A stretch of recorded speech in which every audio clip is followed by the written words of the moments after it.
So, daylight savings time is an asshole. Yes. It is. I read that the EU is looking to abolish it That or would be something. a great thing if I was in the EU anymore. Terrific.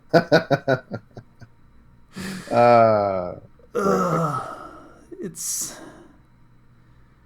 just one more thing for my government to fuck me over. That's great. That's great. That's great.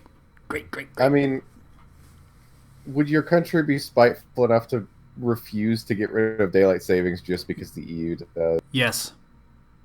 Fuck, you're right. They Yeah, would be okay. spiteful enough to do that even if they were still going to stay in the EU. They would say, no, the daylight savings time is part of our culture. You won't take it away from us, Brussels. In fact, we're going to add Great. more daylight savings time.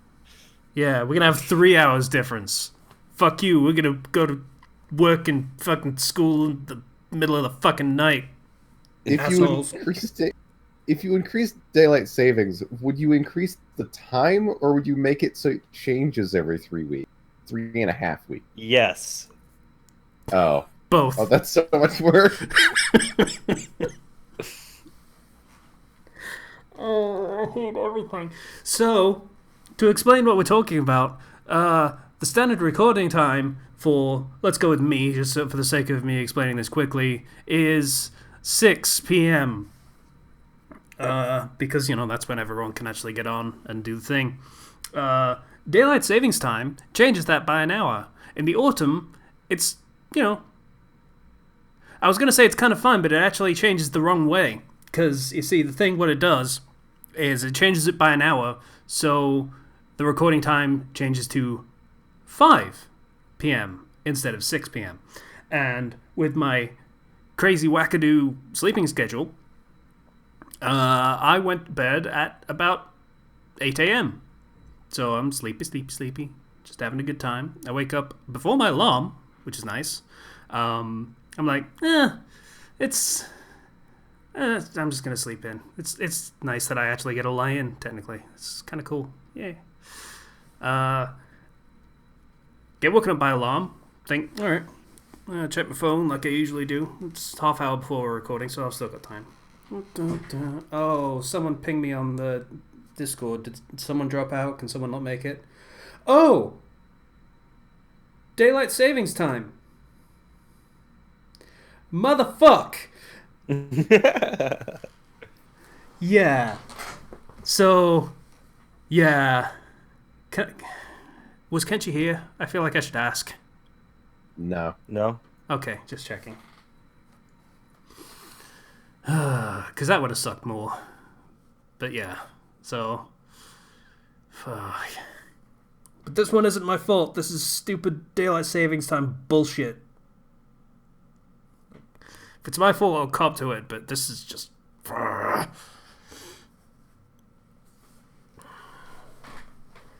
So, welcome to the Fandom Flux podcast. Hi, everybody. How's it going? I'm Casey. We've got Zero. Is here. Hi. And Saisa Hello. is here. Hey, Yeah. yeah. I got less sleep yesterday. It kind of sucked.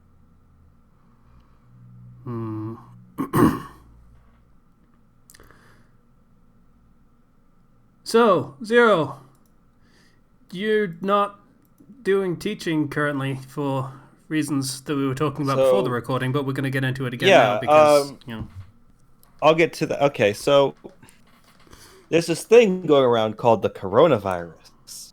I'm sure you all have heard of it. Terrible beer.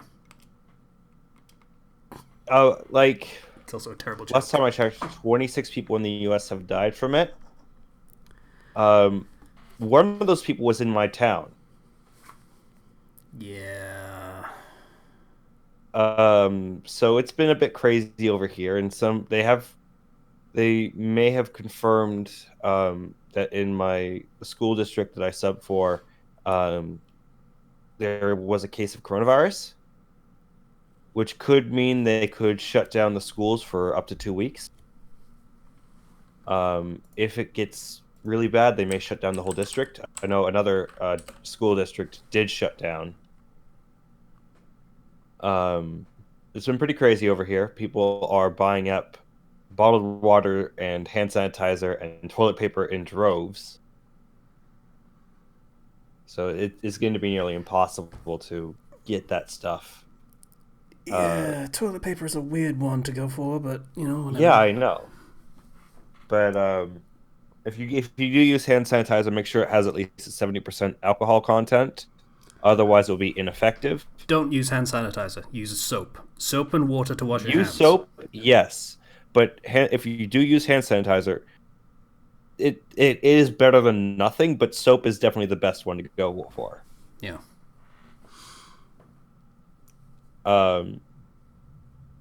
So make sure you wash. Because I don't have my car, that also means I haven't been leaving the house because those insurance people still have not sent me my money, the rest of my money at least. So that's great. That's wonderful. It also means that I'm not going out, which means I am not at any risk of infection, other than what my mom or grandpa might bring back. Yeah. My dad was kind of grounded. He's not taking any flights out of California. Yeah. So he's just working in the general area. So that's my reality right now. My mom told me to not sub in her district for a few weeks. She doesn't want me to get the risk of being infected because, they are pulling teachers out if they have so much as a cough right now. That makes sense. Yeah. So there's lots of spots for subbing, but I shouldn't be subbing in this environment. Yeah, you're just as likely to get blacklisted, so... And, in danger, obviously, but... Yes. One other thing, I guess, that I've been up to is... So I mentioned I was working out and exercising, eating healthy. And I've been losing a lot of weight. I've now lost 30 pounds.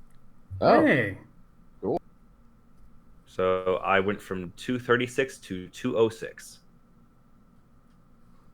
Which Sweet. is very nice.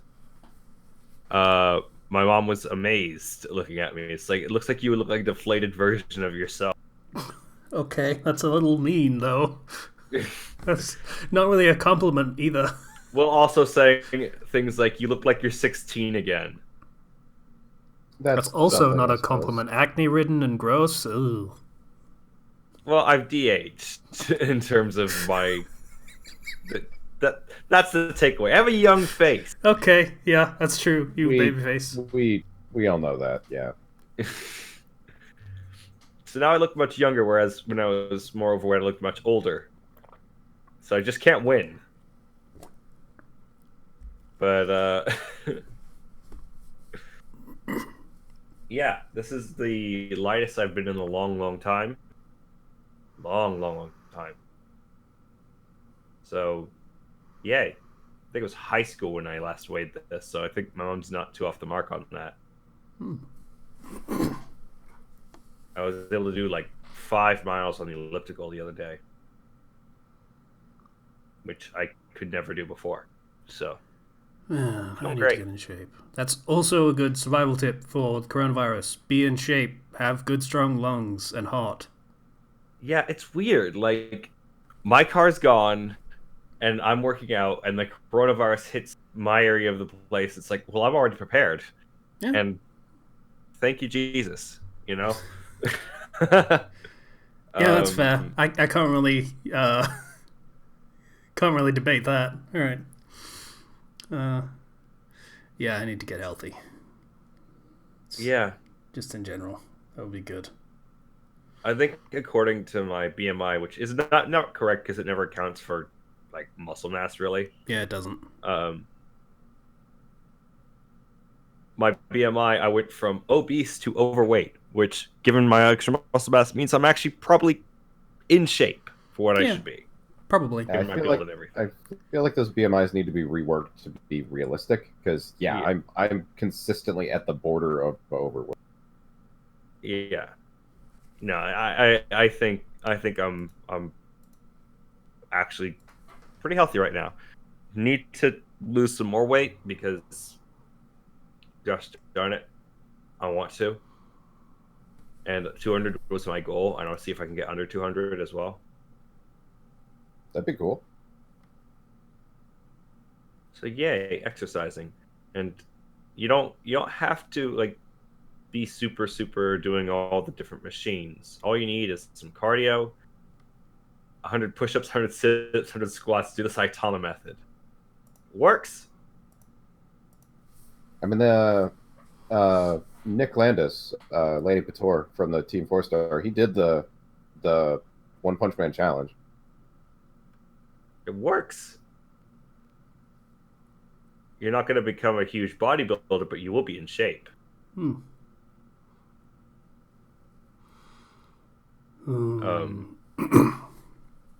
So when are you starting your One Punch Man challenge, Casey? When I clean my flat so I have space to work out. Yes. That's probably priority one, to be honest. Yeah. I mean, just in general, but I'm not sure if you can do the 10 kilometers challenge. I have a part of treadmill. that challenge.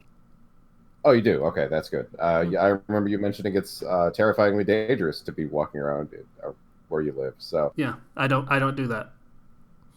So yeah. I always advise if you haven't worked out for a while, just start small and then work up to that One Punch Man challenge.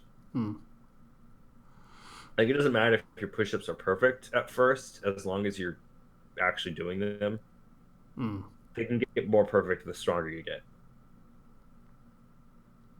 Yeah. Because I know I have another friend who is... I've got a few friends who are, a little bit inspired, and they're like, yeah, no, we have to lose weight too. I'm like, awesome. This is a surprisingly wholesome podcast, despite the subject matter that we started with. Well, yes, there's an awful coronavirus here, but that doesn't mean that you shouldn't take care of yourself. In fact, it means you should take care of yourself even more. That's true.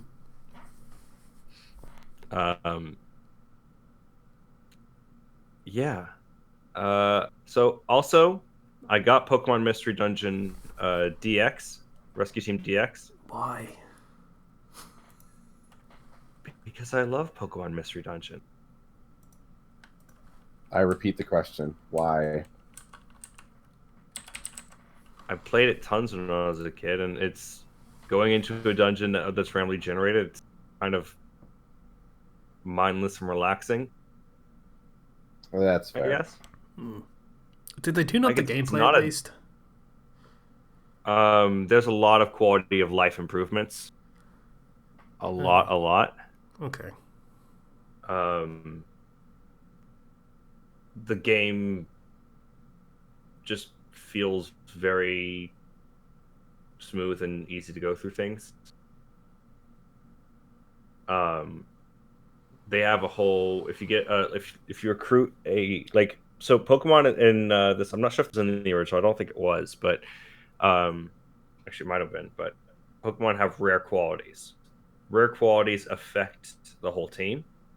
You can get rare qualities either by recruiting a Pokemon that already has one, or one that you give a Rainbow Gummy to, or a DX Gummy to. Rainbow Gummy has a chance of getting a rare quality. DX is guaranteed. And they're kind of random things, such as one is called Squad Up, which means the more Pokemon you have, the easier it is to recruit them, and you can recruit a lot of Pokemon at one time. Like, you can only go into a dungeon with 3 Pokemon, but you can recruit 5 more. So you have a squad of 8. And then you just destroy everything. Yeah, that sounds like it.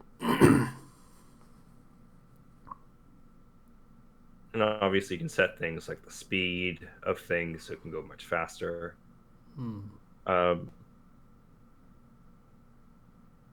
Yeah.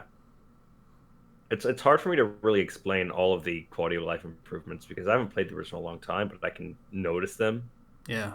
It's like, oh, It's like, oh yeah, before I go, I can quickly from just a menu grab things from my storage, equip things, switch out who I'm going with before I go out into a dungeon. So, yeah, it's very good. I like the art style they went with the different shading on it. And the soundtrack actually takes samples from the original game's music, which I kind of enjoy. So it'll be like that's good. more like HD soundtrack, but every now and then you'll get that bit that's like, oh yeah, no, that sounds like that's from the old GBA game. I've noticed Pokemon is definitely one of those games you notice when the soundtrack's bad. It's slow paced enough that it stands out. Yeah. Also, there's so many stat increasing items that you can use whoever you want. You know, it's very easy to get stats up just by playing the game and just save them, use them when you need. Oh well, that's good. You know, with a single button press, you can switch between party members. So like, there's a hunger meter in Mystery Dungeon. Yes, there is. Where you're built. Well, each of your party members has their own individual hunger meter, but they only go down when you're trolling. So you can swap each. So when your hunger meter goes low, if you don't have any apples, you can just swap to your partner, use their moves, play as them. It's fine. Which is actually something I really enjoy. That sounds so much better than the original. It mitigates the problem entirely. And there's a rare quality, which means you can find tiny apples, which are just 25% belly, and I forgot they called it belly. Yes, you gotta fill the belly. They show up everywhere. So with that rare quality, you never have to worry about that problem. So it's basically rare qualities are things that will just make the dungeoning, just get rid of a particular hassle of the dungeoning. It sounds like. Yeah. Some though, like one I have is whenever you get hit, it increases your attack and special attack for 1 turn. And this applies to the whole, like, again, all these apply to the whole party. So if you get hit, or if your partner gets hit, their attacks can go up. Not for you, like, for the person that gets hit. Or another one increases, because your moves increase in, like, rank the more you use them. There's one that increases all that move XP, so you don't have to worry about that. So what you're telling me is if you have that revenge one, then it's basically the move beat up, is what it turns into. Someone hits you, and then the entire squad's like, "What the fuck you do?" Beats the shit out of them.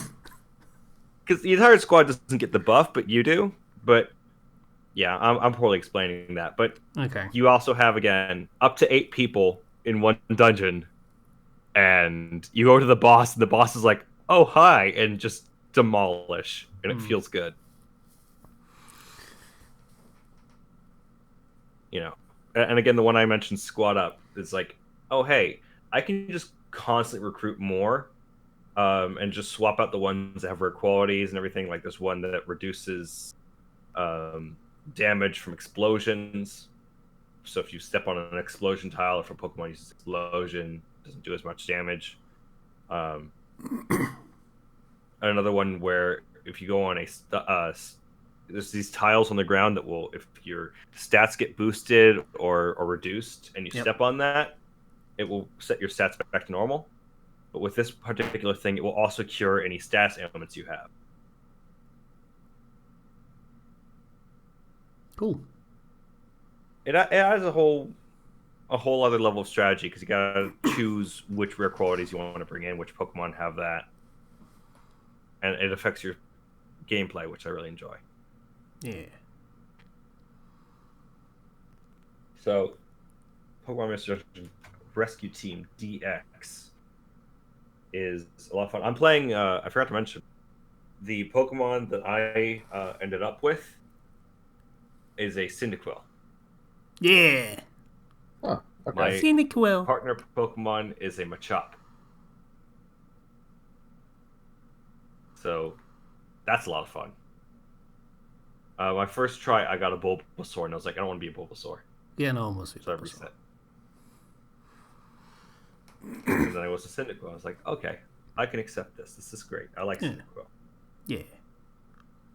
You still can't evolve, though, until you beat the main story. But there's a huge post-game in Mystery Dungeon, so it's fine. Yeah. It's like a whole thing with like legendary Pokemon and shit. Yeah. Yeah. So, aside from that, I also, oh yeah, I forgot. The reason why I got this game and the other game I was to mention was because it was my birthday on the 2nd. Woo! And I turned 25. I think I just said moo instead of woo. My grandma made me a carrot cake from scratch. It was so good. I broke my diet that weekend, but it was worth it. I mean, it's carrots. It's healthy. And yeah, the other eyesight. game I got was the Mega Man Zero ZX collection. Okay. And I like the Mega Man ZX Advent. I like those games. I never actually got to play Mega Man Zero. That game is interesting. Mega Man 01 at least. I beat that.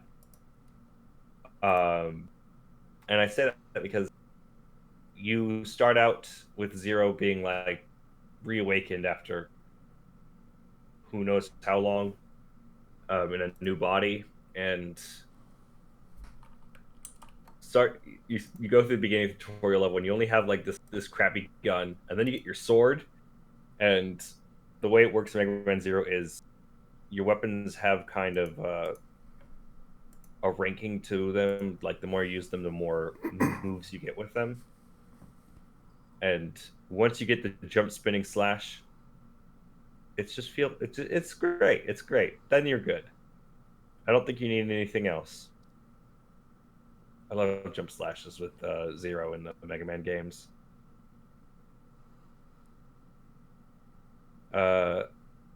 Yeah, for my birthday, we went for sushi and we also saw The Invisible Man.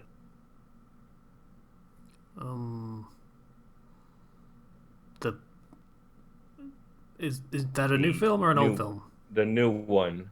I did not know there was a new one, but okay. Yeah, they made a new one.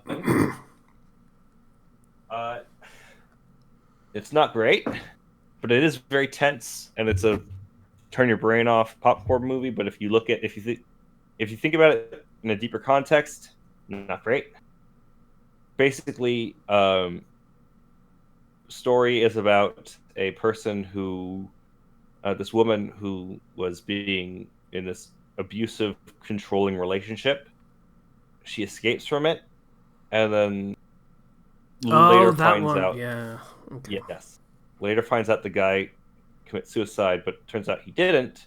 Rather, he put on he became invisible, and now he's kind of stalking her and messing with her. So, yeah, he found a way to become invisible. And now she has to try to convince everybody that she's not insane and destroying everything. It's the Invisible Man that did it. It's not me. I just remember for one part of the trailer that I forget where I saw it. It might have been when I was in the cinema seeing something else, because where else would I see a trailer for this? And she was sitting in the middle of the room, cross-legged, and was like, there's someone sitting in that chair, and you can see the indent of like someone sitting there. Natural response to that would be probably to have, one of the other characters sit in the chair to try and prove that she's, wrong. Either the Invisible Man gets out of the chair and reveals that he's there, or he sits in the chair and he's sitting on another dude's lap. He's like, "What the fuck?" Like I don't that. remember if that was actually in the movie itself. I I think hope that it might have wasn't been because cut. that was a stupid scene and made me not want to watch the film. So But like, you'd assume that somebody would run into him. yeah, It's not like he's a little dude, and that he would make some sound or something. But no, it treats him as if he's just gone. Because apparently he was a genius that worked in optics. that doesn't mean okay. Whatever. Yes, like I said, if you think about this movie, it falls apart. Hmm. I Especially mean, with how we're pretty good at ignoring things if we don't see them. So I'm willing to expend my disbelief to say that if he is invisible and he's being relatively quiet, people are going to chalk up any noises he makes to just any excuse. But yeah, but it's when that she's looking for him, and it's like he's not making any sounds, and yeah, she's looking for him. that's fair then. Yeah, that's stupid. Uh, very active, very, very, very tense. But again, there's something to be said for how it portrays victims of abuse, um, which is not very well. Oh dear. And the main character's only character trait is that she was abused.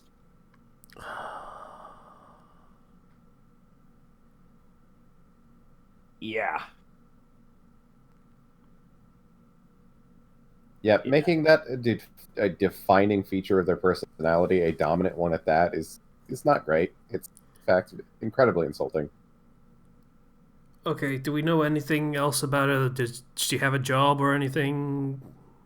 Like, Um, is we know that she at one point was.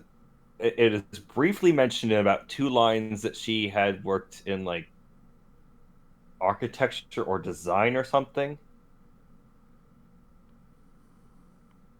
and she went to France in this job interview. But then when she goes to pull out her portfolio, it's missing. All of her drawings are gone. It must have been the Invisible Man. okay?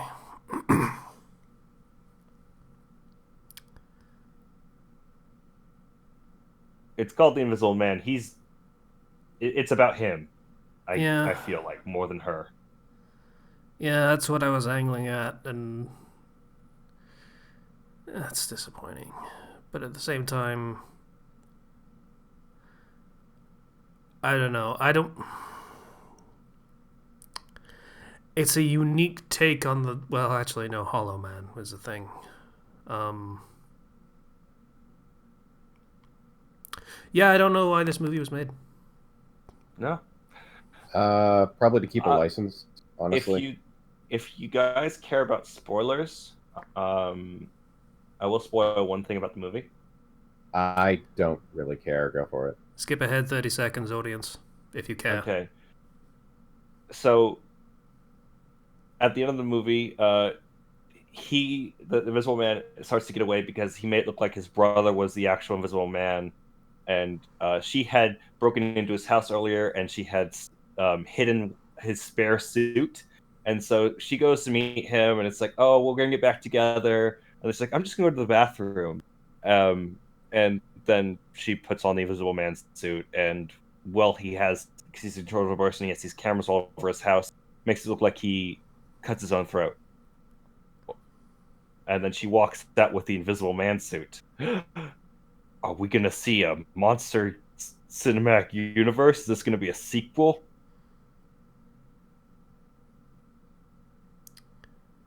I mean, I can respect them for setting up a punchline like that. It's like, aiming for the fences if the movie really does take off, but I don't think they're going to get that chance. Yeah. So Well. That's why this movie was made, I feel. Monster Cinematic Universe. Yeah.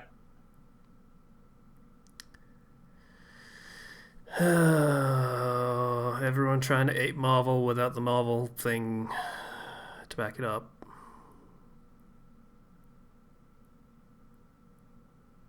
I feel like the only series that could actually pull that off would be Godzilla et al. Yeah. I don't Godzilla- think that even worked. I think that was tried. Yeah. I mean, Like I'm just saying it would have been possible. I don't think this monster thing is going to work. Just even in the offing. well, you gotta get your classic, your Dracula, your Wolfman, your Invisible Man, your Mummy, all the classics, right? See, I'm actually, as long as I don't fumble it, I am conceptually at least interested in that.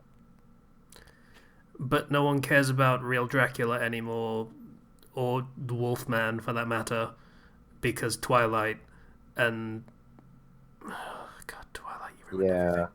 But the Mummy, I don't think was ever cool, except for Brendan Fraser doing it. That was actually pretty good. That was a good one. But aside from that, like you think that the Mummy is like a contemporary of Dracula and Frankenstein and the Wolfman, you think the original old school Mummy with just the bandages and looking like shit and not being able to actually do anything.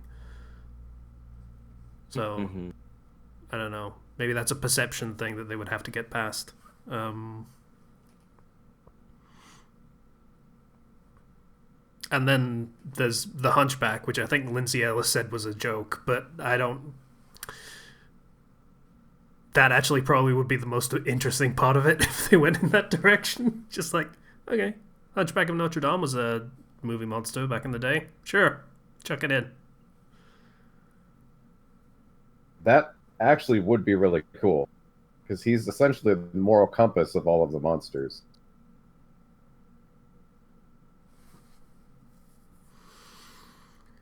I'm trying to think of good monster movies, and I'm really drawing a blank. I mean, none that are like that style of monster. Like, It was really good. Or, fuck, The Thing. Oh yeah, The Thing. That was technically an alien movie, but yes. You are correct. Yeah, you're right. Mm-hmm. I just don't know how this could work. Clearly not well if they've managed to fuck it up after trying this hard. I feel like going for a cinematic universe thing is probably a bad idea if one of your opening moves is a movie about domestic abuse. I feel maybe that's a little bit of hot button to be movie one. Yeah. I do feel like, though, with, how they ended that movie, they're clearly fishing for something. Do you think it's a sequel strictly, or do you Could do be you a just sequel, like... but I think given the way, it's been talked about before about making a cinematic universe based on classic monsters. I remember they tried to do something like that with the Mummy a while back. What were they going to call that? The Dark something? Dark The Universe? Dark Universe. Yeah, that is a term I remember. Vaguely.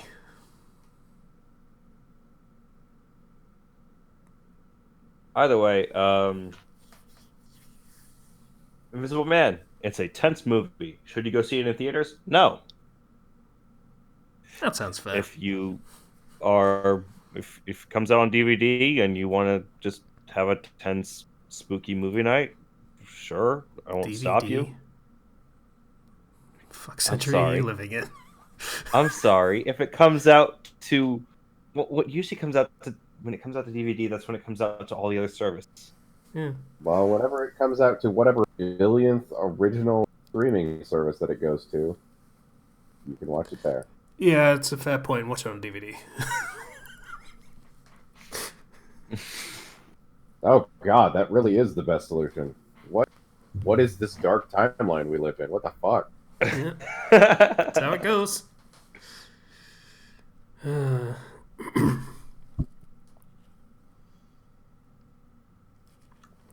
Anything else, Zero? Yeah.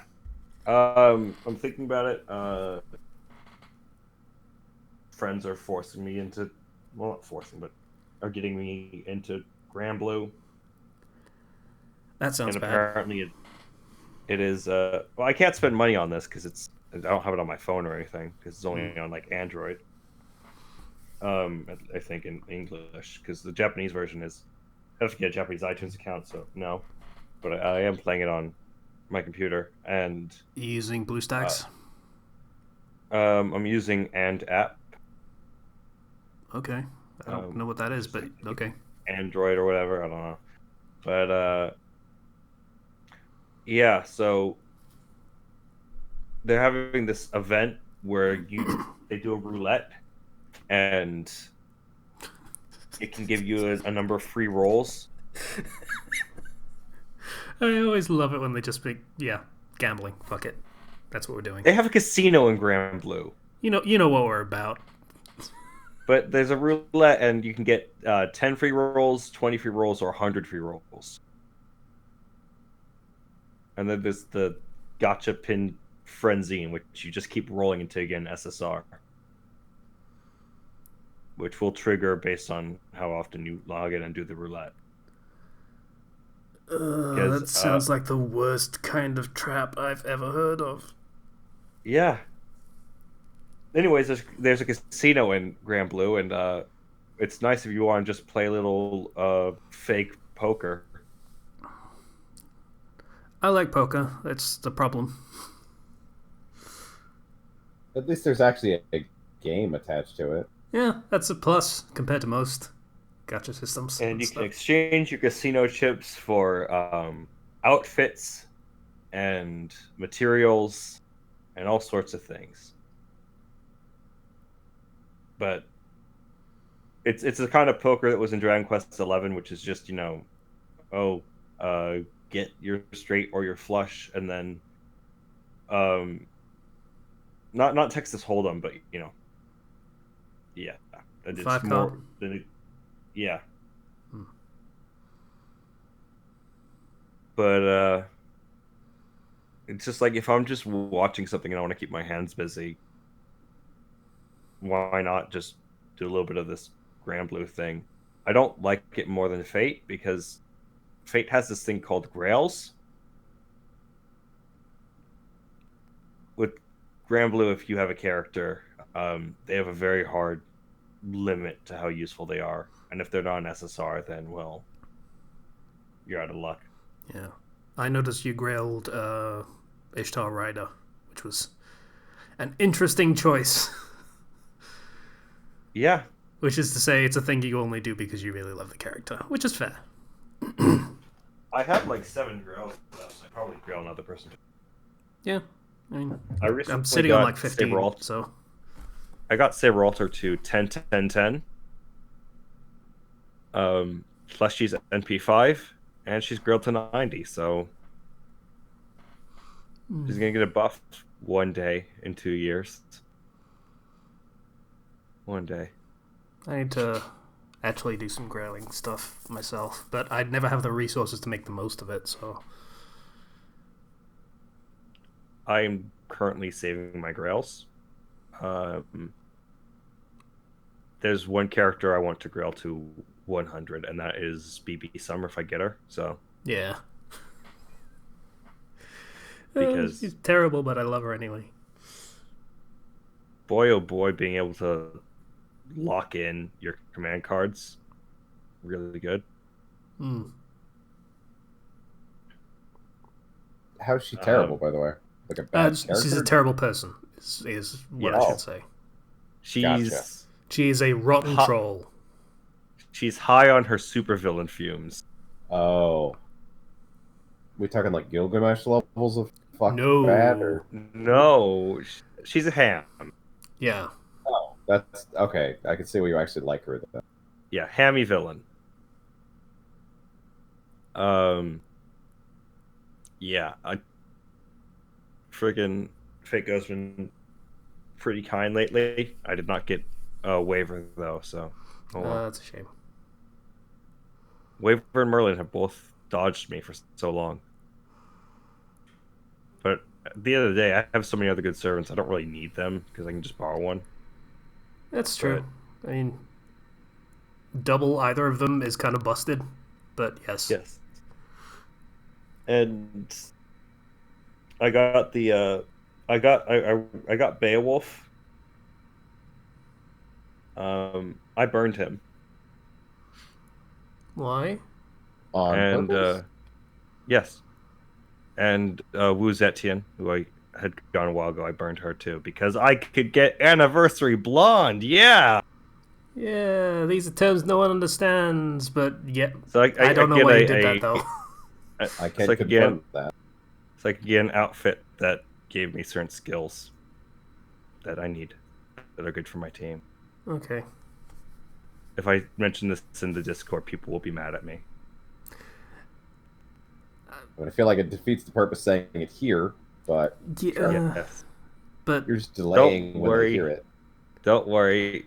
It'll be on a slight delay as opposed to posting it in there. Beowulf go. might irk some people. I think Wu Zetian, I think you're fine. Yeah, but I don't really need Beowulf. Mm. And I'm not a big fan of his design in Vaco. Yeah, yeah. He is very 2003 edgy gaming craze in his look. Yeah. Like, I like the myth. I'm not a big fan of his design. Was it 2003? Might have been 2005. I don't know. Either way, yeah, I'm gonna stop talking. So that's my week. Okay. How you doing, Slicer? Pretty good. It's been a pretty slow week, really. I went back to work yesterday for the first time because I had last week off. Spent most of it really nauseous. And I'm on restrictions, so I can't lift or push anything over 10 pounds. I pushed it a little bit and pushed a full mop bucket across the hallway, and I now know what a Charlie horse that encompasses my entire crotch feels like. Ow. Yeah, that was not a fun feeling. So I was iffy on if I was even really, if the restrictions were valid, really, if I needed them. But no, I do. I am more than happy to take things easy for the next week if I never experience that feeling again.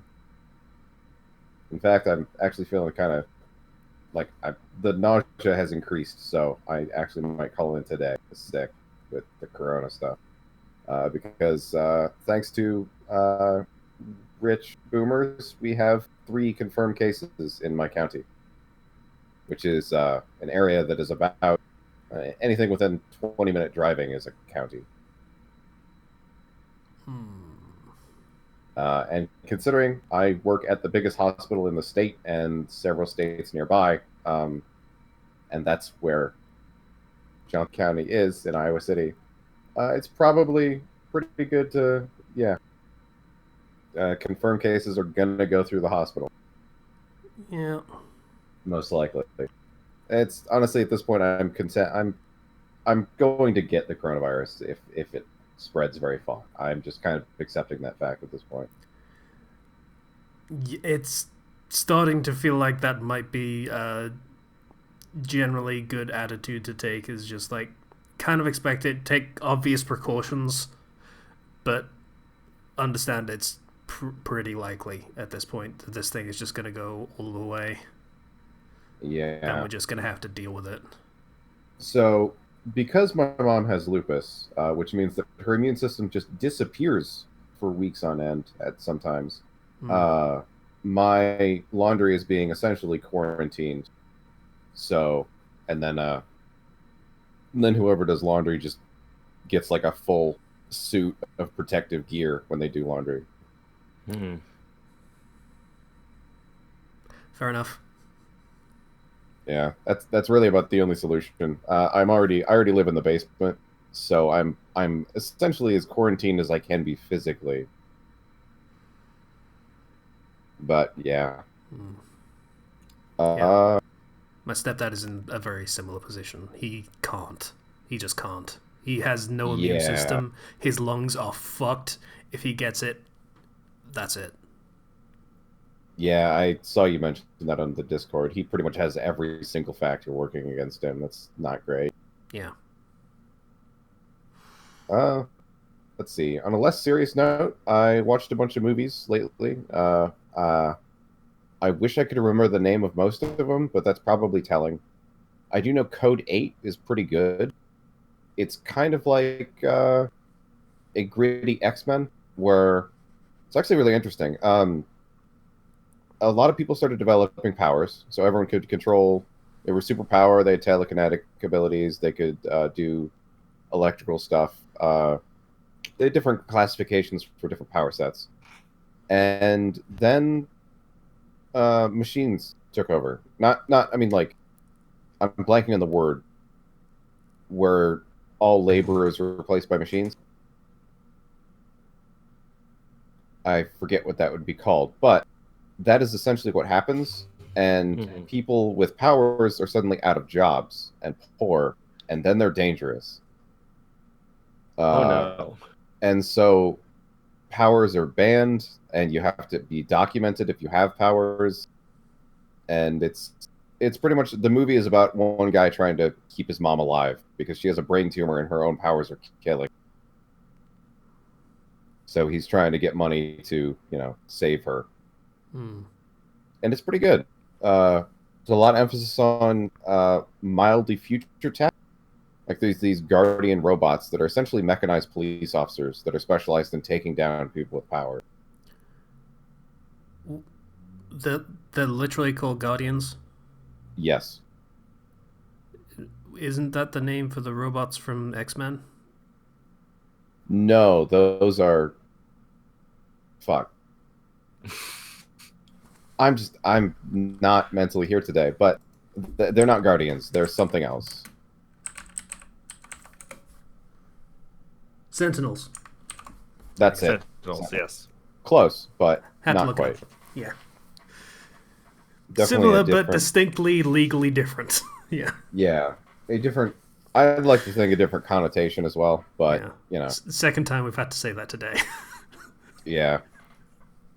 Let's see. What was the other one? There was one other good one, really. I think it was called Freaks.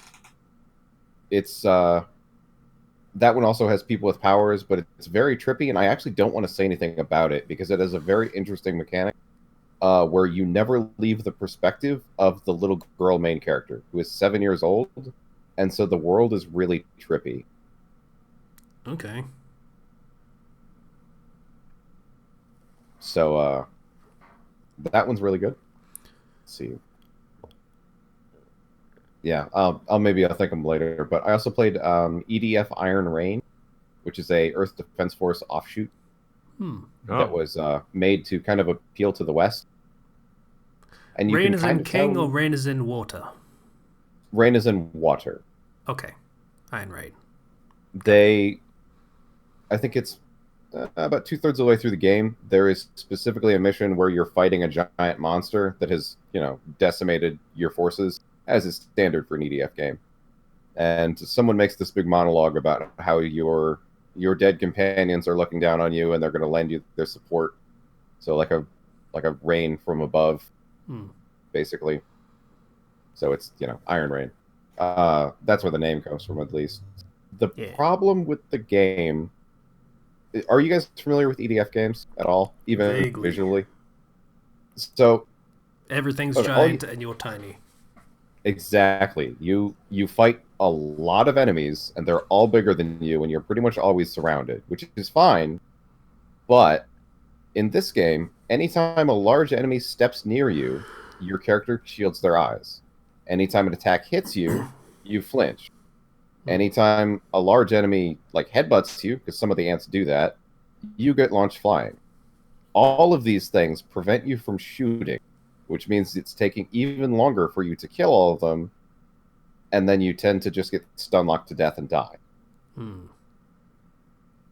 I don't know why they made so many different ways to keep you from doing anything. Like, in EDF, when you take damage, you just take damage. I mean, you're still doing things. You can still move. You slow down a little bit, like your movement speed slows down, but you can equip things to reduce that. Like, in Iron Rain, there are defensive turrets you can throw down, and they'll fire for like 30 seconds or something. They're really good, but it takes about a second and a half to throw down a turret.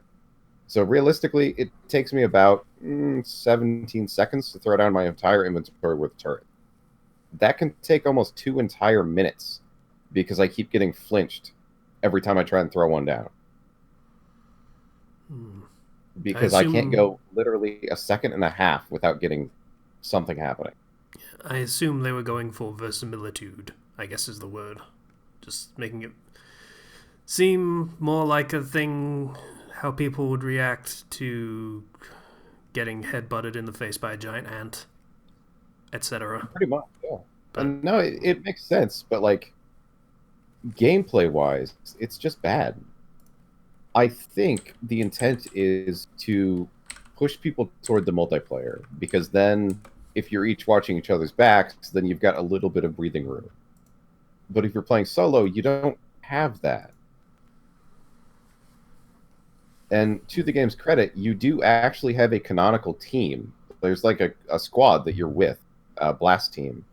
And every single mission, you spawn in with them. I mean, you have AI teammates all the time. They're not players. They are generic soldiers, but still, it's something at least. So as long as you stay with your team and you're doing okay and they don't all die, you can get a little bit of breathing room. But for the most part, it's just not a well designed game gameplay wise. I forget his exact username on YouTube, but it's like Kevin EDF or EDF Kevin or something like that. Had a pretty solid, I think like 14-minute video on why the game is not great, and that I think it basically boiled down to the design mechanics of some things you really don't think about in a horde shooter. So that was pretty fun, and I can link that when I got a second. And I think that's it. I've probably watched some more movies, but they're not really standing out to me. I also finished watching the Dark Crystal series on Netflix, which is very interesting. I've never, aside from, I think I talked about it before, the one with the puppets. Not like mannequin puppets. I mean, like, every character is a puppet, like Team America, only done actually serious.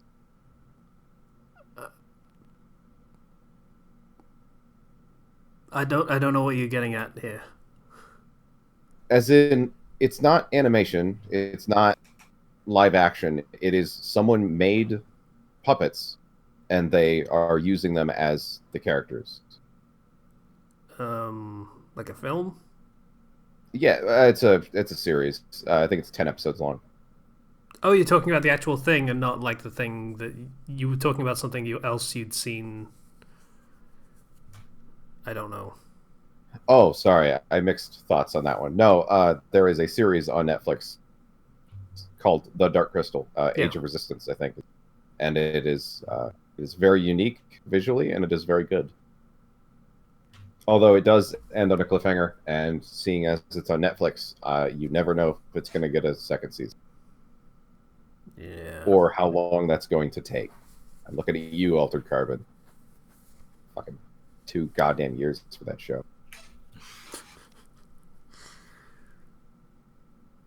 Yeah, I believe that's it. I haven't really done much else. Okay. So, stuff I've done this week. I fucked up my release schedule for the commission thing that I was doing, but I fixed it. It's now a week late technically, but it's fine. And I also started a new commission that I've written the first chapter of that will probably come out like a couple weeks from now. So that's gonna be fun. Took that thing that everyone and their dog is doing nowadays on QQ and did one of those and expanded the concept of it a little bit. So that should be fun. See how that goes. See how that plays out with audiences and such. Even though it's commissioned, so it's not as big a concern as it would be otherwise. I have been playing Nier Automata again because I'm lame and play the games that I've already played over and over again. Because it's fun. Yay. I bought the DLC for it and looked at that, and like everything else about Nier Automata, it's kind of depressing. I was going to say disappointing. That's wrong. Yeah. Still a good game. Yeah. Like, the DLC is, arena context sort of thing. 3 different arenas. One of them is... oh, God. For anyone that played the original Nier, or for anyone that didn't, rather, there was a society in the desert that was all about rules, and they had hundreds of thousands of different rules for everything and anything. And it's an arena about this group of robots that have adapted that culture, and you're doing their sacred trials of rules 73,942. And as per rule 63,221, they wish you luck as you go in. Everything had a rule. It was quite interesting. Everything has a... I love that society so much. Just like everything has a... It's like, okay, everything? Yes, everything. Okay. Yeah, and funnily enough, they didn't actually go like, hey, this is a terrible society. They were like, generally speaking, it's pretty solid. Everyone knows the rules, everyone follows the rules, and everything's okay. You'd think, like, anything Western that did that, they would be like, oh, this is totalitarian, we need to rise up against all these rules and regulations. And, yeah, because you guys are rebellious, and that's what you do. That's literally written into your culture. It's not. It is on a surface level. We're lazy and complacent. We're not going to resist anything. No, but you like talking about it as though you are. Yeah, that is true. Which is why it's in all of your media. It's baked into our media, definitely. Yeah. Whereas for Japan, it's actually written into their media that you should obey and do everything you're told. Go figure. So yeah, that's one of them. Another one is like for the androids have started a pit fighting ring, basically, for them to gamble on, and it's all about like it's practically a commentary on dog fighting, to be honest. Where you fight all of these waves of machines, and then you come out and you see this one android chastising a machine that's prostrating itself because it failed to kill you.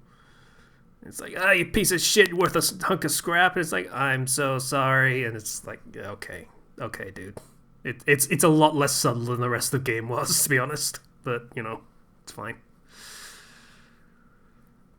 Yeah, so that's all right. Gonna do another completionist run of that. The Hades update came out today.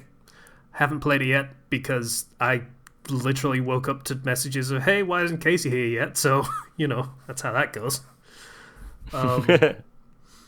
Yeah, I hope that's good. I don't know. I hope it's good. It would be very nice. It's got a new weapon in it and stuff. Aside from that... Catchphrase. Yes, that's our catchphrase now.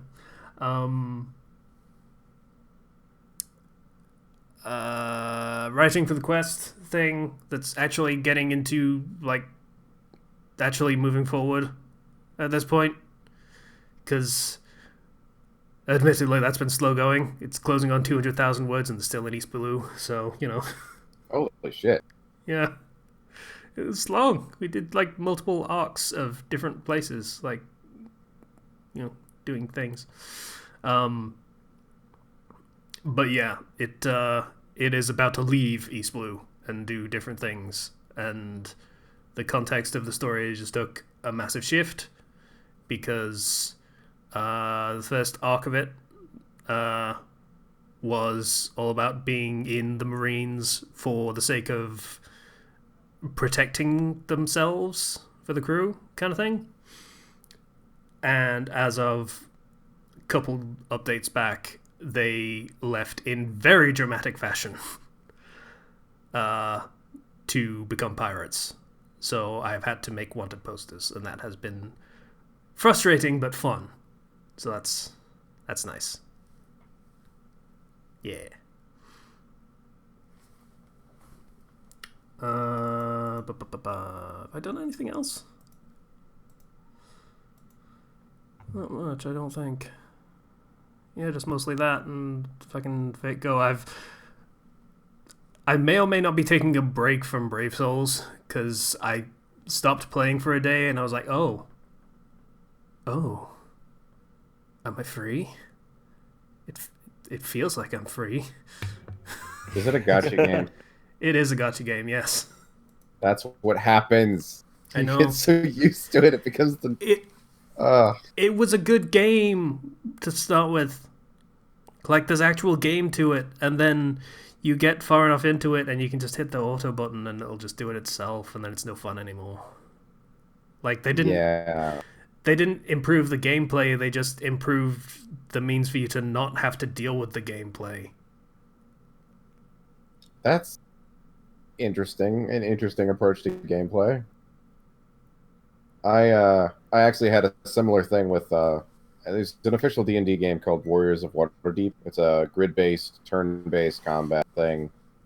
The level progression slows to such a crawl, and the item acquisition similar, that I would log in once a day and do everything I could in like 5 minutes.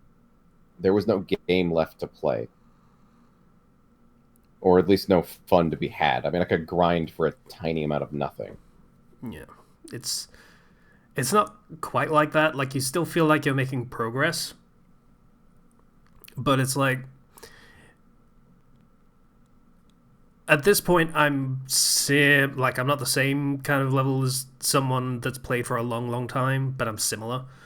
And at this point, it's basically, okay, you can get more materials to make your dude stronger if you want. All you gotta do is hit this specific node and have it autoplay and come back in 5 minutes and do it again, and come back in 5 minutes and do it again, come back in 5 minutes and do it again, because every node takes about 5 minutes for it to run through. I'm exaggerating a little. It's more like 2, but still. And you just do that 10 times.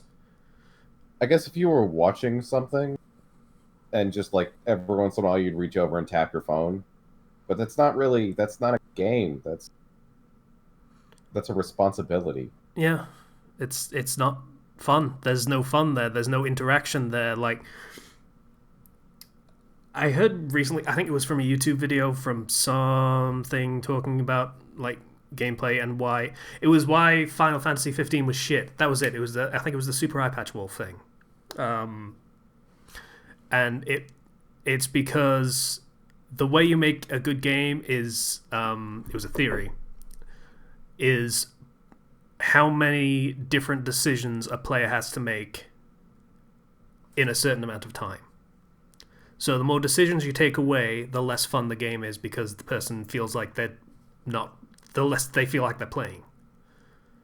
So for the example of Final Fantasy 15, you're just holding the attack button for the entire fight. And then it's over, and you run to the next fight.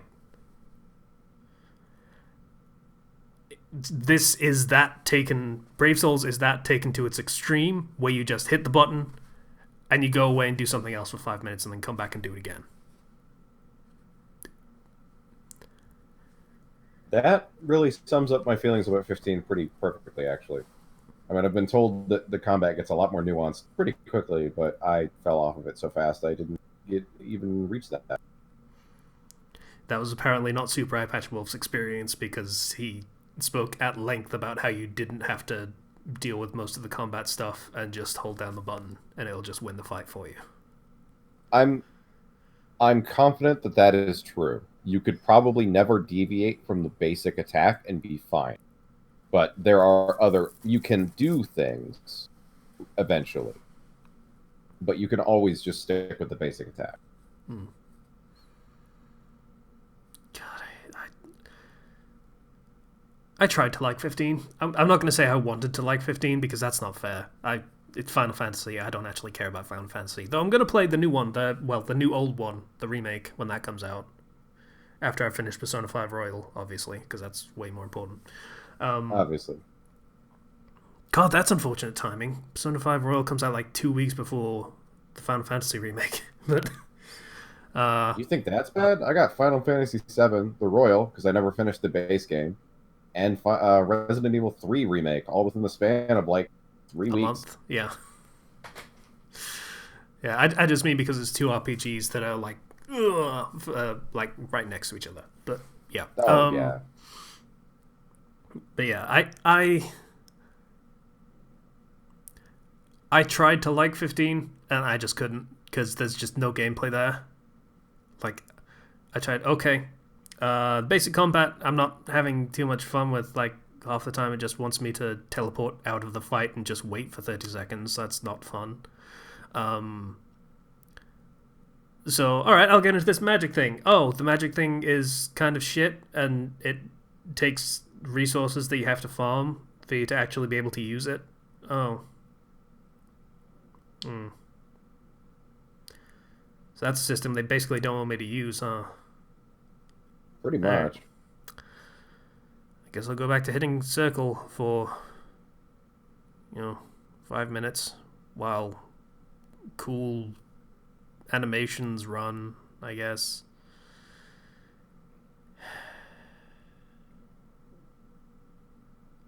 I don't know what the logic was behind that, just holding the attack button thing. I don't... Oh well. Yeah. At least I didn't have to play into it so far that I found out how shit the story was. So that's fine. That's fair. Yeah. I probably would have noticed less, to be honest. Because, I got the whole Royal Edition, air quotes, where it has all the DLC in it. So it just includes all of the moments where main characters disappear and come back with great revelations that you don't get to see in the base game. Cool. Oh, right. Gotcha. Yep. That was the whole thing. Was it handled subtly, or was it just like, oh, look, I'm back, and I suddenly look a lot different? If memory serves, one of the characters comes back blind. Oh, right. Yeah, he does. Fuck. Yep. Yeah. Don't really get to see how that happened, unless you have the DLC. One of the characters finds out he was basically a eugenics experiment by the villains, I think. Something like that. I'm probably getting it wrong, but this is, secondhand information. And you don't really see how he found that out. But I think he has an exposition scene where he's like, yeah, this totally happened. Yep. Literally telling us rather than showing us. But okay. And I don't remember what the other guy's was because I don't care. Well. Yeah. Fair enough. I mean, 7 is I a suppose it's fair enough. How would you even do that? Yeah.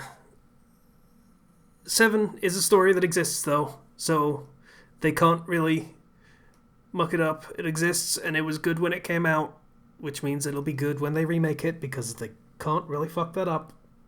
It would be very difficult. I would be impressed. The two best friends did a really nice little segment on how weird Cloud is as a character. Like, I don't even know how to describe him since I haven't played the game, but I do remember what they were talking about, where there's a lot of really fucked up scenes. Not just like they're bad, like they make people feel uncomfortable, but it's like this character is socially failing, and it's uncomfortable to watch. and they've been built up in the future as these really cool badass characters, or brooding or whatever. And Cloud is just kind of a weirdo. Yeah, kind of. So I hope they keep that, because I want to see that. I've never played Final Fantasy VII. Yeah, I think the main conceit of Final Fantasy VII, as per Cloud's character, is that he is a dude that is desperately trying to be cool. There are reasons for that, but that's basically who he is. I am waiting until the game comes out to really think, and have been very sparse in any sort of trailers or even the demo. I haven't even touched that. I 'Cause have heard really good things about it. I did play a little bit of the original FF7, but I never really got that far into it. So I I'll watched admit- Super Eye Patch Wolf's video on it, so I got the cliff notes for the plot. I never played it myself, but yeah.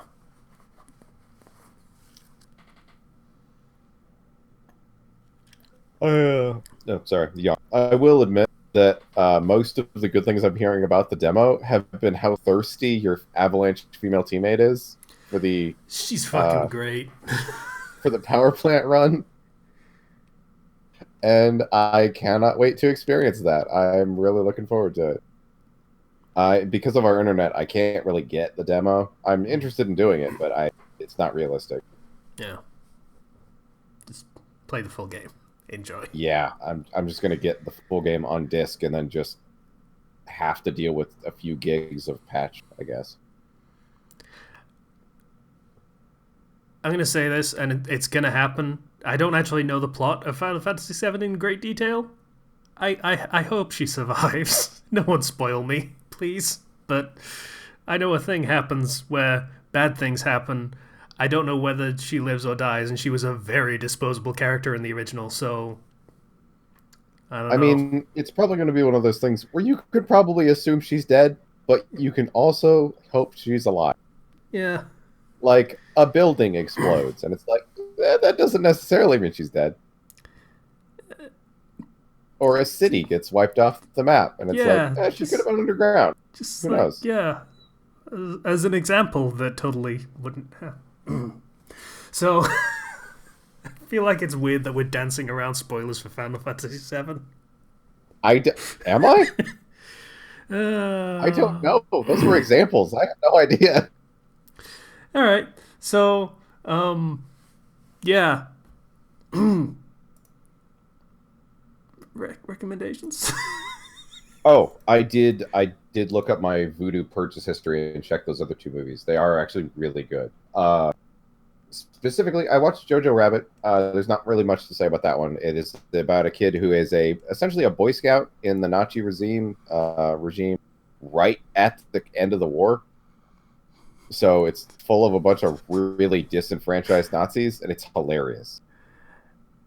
Zero, correct me if I'm wrong, but did he just say Nachi? I he probably did say Nazi.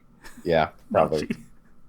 Yeah. It's the Nazis, Nachi. but they were really obsessed with nachos. Nacho supremacy. It's what they were all about. Nacho. It's Nacho regime. The cheese flowed freely in the streets for all who welcomed it. Yeah, that's it. All right. But, Sorry. You were saying? It's pretty good. Jojo Rabbit, very good, very funny. Definitely recommend it. It's a very good watch.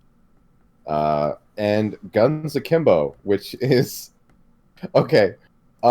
Daniel Radcliffe, who is essentially his character, plays a guy who works at a mobile game company. They make shitty mobile games, and specifically Nutcracker 2, the Squirrel Adventure, technically fun. And so he spends his free time pretty much trolling on the internet, or rather anti-trolling, and making a lot of enemies in the process. So he gets kidnapped by a shadow organization that puts on death matches, essentially. And he has guns bolted to his hands, hence the name Guns Akimbo of the movie. And it's pretty much just him trying to not die for most of the movie, and it's very entertaining. And I mean, it's Daniel Radcliffe. He's actually a very good actor. I mean, I kind of assumed that, but you never know with people who like they're such an iconic character. Yeah. I've seen pictures of that with him in like a bathrobe, looking crazy in the street. Yeah, he has guns bolted to his hands, including up to his like, arms, so he can't dress himself. So they break into his room when he's still in his bathrobe and his underwear. So he's just kind of in what he's in. That's hilarious. It's pretty great. I like it a lot. They set up a sequel, but I don't think it's going to get one. I haven't heard much about it. I think it's a couple months old now. So, but it is a lot of fun. Kind of feels like Daniel Radcliffe just kind of does whatever the fuck he wants now. Pretty much, yeah. I've been tempted to watch Horns. I'm not sure if either of you guys have seen that one. Nope. Oh, Nope. Yeah. Well, Daniel Radcliffe plays a character. He starts growing horns, and he essentially gets influenced by them to act more evil. And I'm kind of curious how that goes. So basically, Daniel Radcliffe was the lead character in one of the biggest franchises of the past 30 years. And after that success, he decides, I'm just going to be a B-movie actor. That's just what I'm going to do from now on. Yeah. And I mean, it's working for him. He's really killing it. Every single movie I've seen with him in it is good. But also, right. it's kind of the Sean Connery problem. I can't see his character as anything but just Daniel Radcliffe. Kind of a spaz. Not like Shia LaBeouf, but like I don't know. He's very distinct. Do you think he and Emma Watson still hang out? And they just have these really weird, awkward conversations. Like, what are you doing? Oh, I'm talking to, the UN next week about, women's rights and all that stuff. It's good. Cool. I'm going to be working on this movie where I'm going to grow horns and they're going to make me evil. Yeah. Oh, that's nice. Oh, did you see the movie where I bolted guns to my hands? It was great. I almost shot my own dick. How do you wipe? How do you wipe? You don't. You hold it.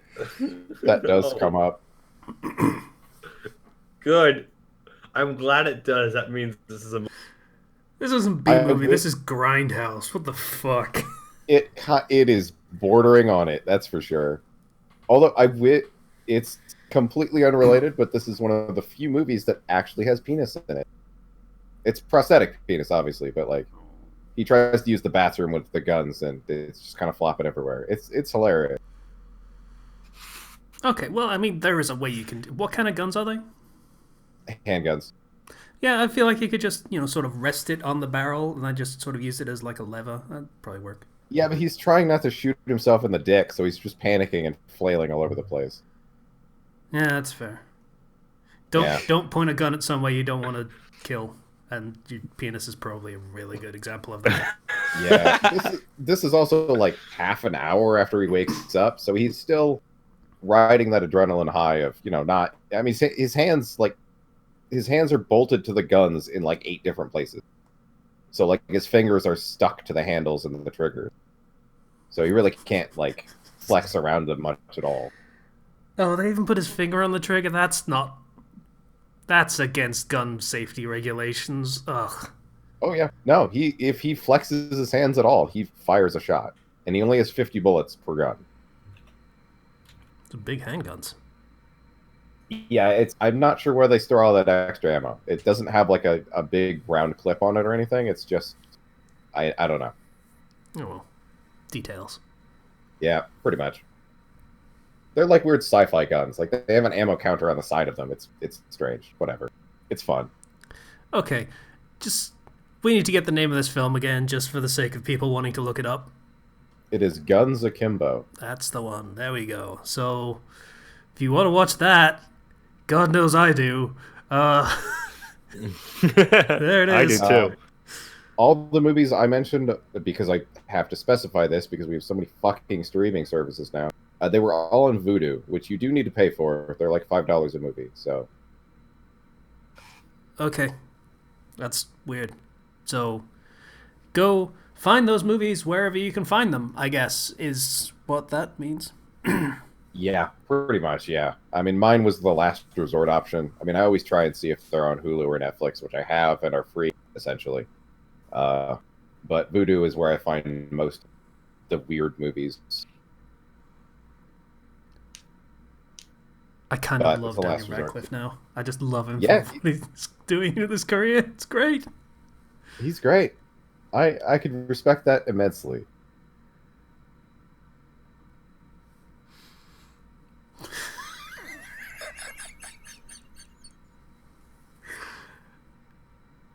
Recommendations, what were we doing? Yeah, does anyone have any?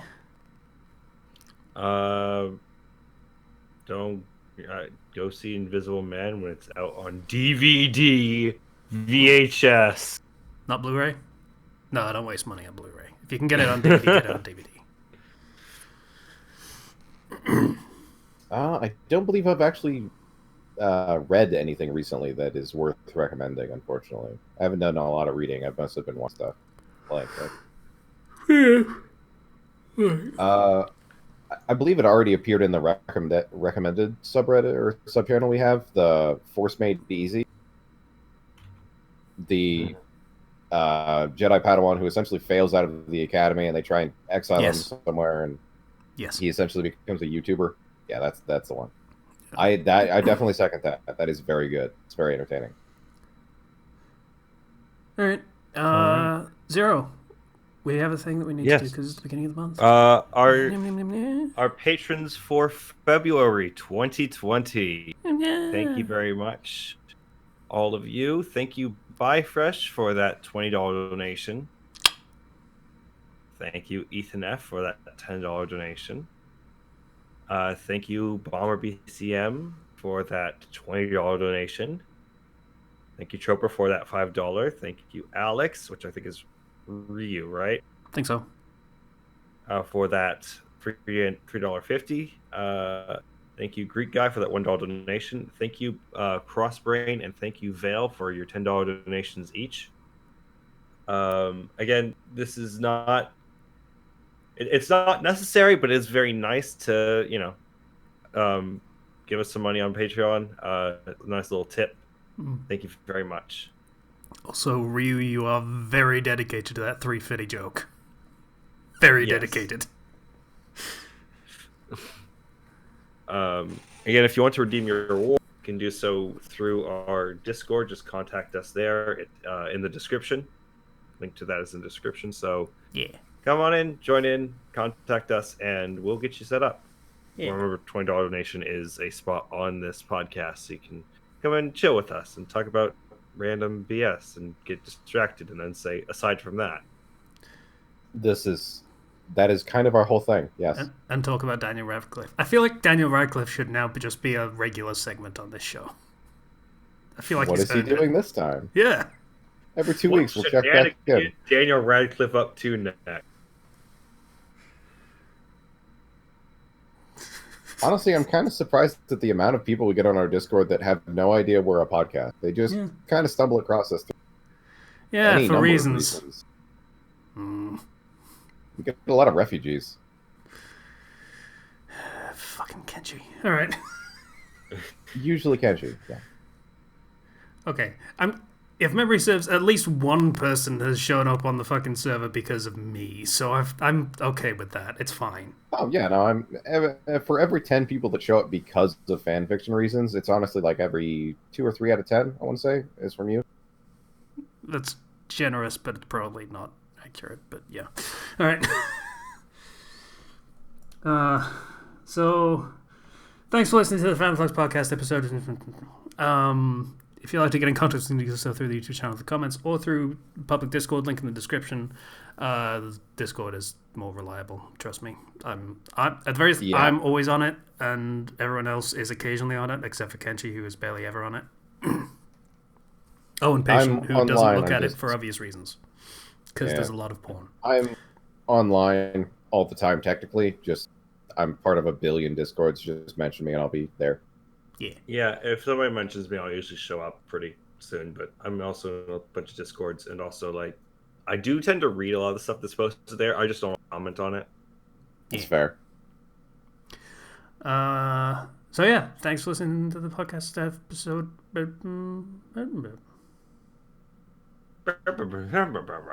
Bye, everybody. See you guys.